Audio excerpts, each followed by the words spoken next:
got a 2014 Jeep Wrangler here. It came into us for an overheating issue. When we pulled it in, we got a good look at it. We started it out in the parking lot and I moved it over to the front of the bay here, and it was just pouring oil. It was a very common issue on these things. Once they're overheated, it actually makes the oil cooler itself fail. This is an extended warranty company. We're in the teardown process now of making sure we don't have any cracks in the cylinder heads or in the block. But basically what happens is the oil cooler on these things is made out of plastic and aluminum. And the aluminum contracts just enough once it cools off that the plastic stays distorted and you get a massive oil leak. So once we get this thing torn apart, if we find any cracks in the head or block, then we have to get with the extended warranty company and most likely put an engine in it.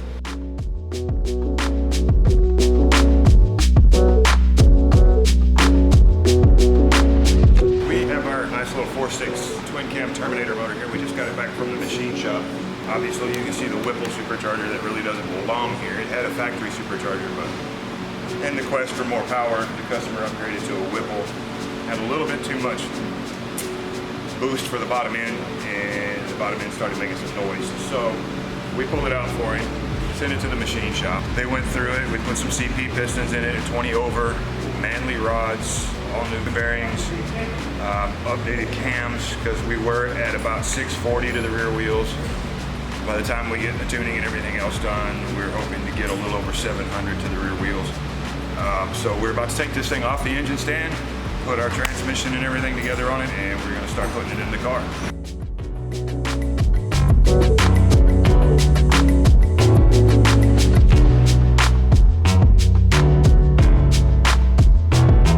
The last little tidbit I want to go over is, in the previous configuration in this car, we had a stage 2 clutch.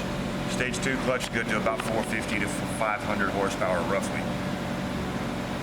Before the bottom end of this one got hurt, he was already at about 150 horsepower over the max limit of that clutch, so he was living on borrowed time. We're shooting for 700 plus horsepower, so we need a twin disc clutch to handle that kind of a load. This transmission comes factory with a 10 spline input shaft. There is no clutch available for the 10 spline input shaft, so this piece had to be changed.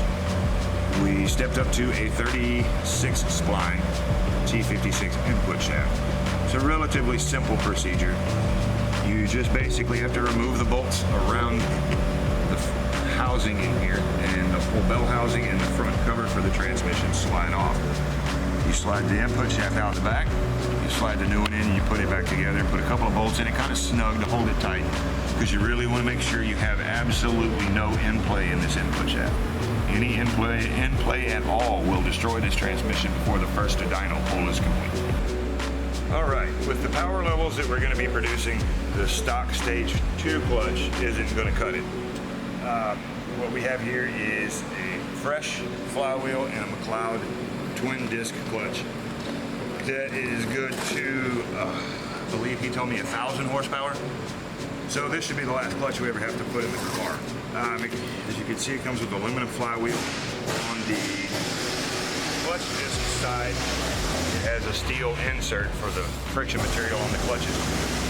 This is also supposed to have a stock clutch feel and not be a stiff, ridiculously hard to press clutch. So we will be able to test that theory before long.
all hand put together and hand balanced. You'll notice there's a mark here and here for this and the pressure plate between the two clutch discs to line up. There is also a mark on the outer pressure plate. All of that goes in a certain sequence, and that's what keeps it balanced.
It's done, right? Because we got another Mustang coming behind this one. All right. Let's go ahead and peel it loose from the hoist.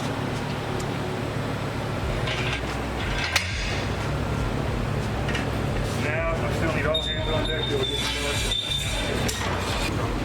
I think we're going to just shift it this way a little bit, but we won't really know until we start coming back down. All right, come on with it.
guys, you've seen us now from start to finish, the engine on the engine stand to put together, and we're actually in the car with it. We got a few more connections to make, and then we'll get the owner here to get the final tune before it leaves here to go to the tune shop. With the specifications, the way the engine was built, it's not going to idle on the tune it has currently. So we're going to get you some more footage of it actually running, but for now I'm going to get back to work and get our connections made and ready to fire this thing up hopefully tomorrow. Don't forget, guys, you need any mods, repair work, major overhauls like the Mustang, just feel free to give us a shout.